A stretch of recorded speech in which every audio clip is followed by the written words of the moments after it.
சுவை குக் நேயர்களுக்கு வணக்கம். எங்களுடைய காணொலியை இன்றைக்கு தான் முதல் முறை நீங்கள் பார்க்குறீங்கன்னா இந்த காணொலியை முழுமையாக பார்த்து உங்களுக்கு பிடிச்சிருந்தா சப்ஸ்கிரைப் பண்ணி லைக் பண்ணி உங்களுடைய ஆதரவை எங்களுக்கு தாங்க. இந்த காணொலியில் நான் இன்றைக்கு செய்து காட்ட போகிறது கடலை சுண்டல் தான் செய்து காட்ட போகிறேன்.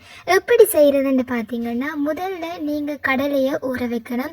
ஊற வைக்கிறது பார்த்தீங்கன்னா 6 மணித்தியாலத்துலேருந்து 7 மணித்தியாலம் வரை ஊற வைக்கலாம். கடலையில் 2 வகை இருக்குது, சின்ன கடலை பெரிய கடலை என்று.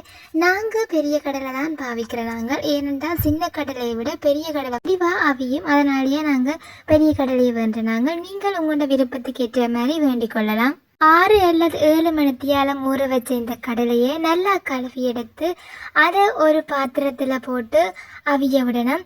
அவிய விடும்போது கடலை அவிஞ்ச பிறகு தான் நீங்கள் உங்களுக்கு தேவையான அளவு, அந்த கடலைக்கு தேவையான அளவு உப்பை போடணும்.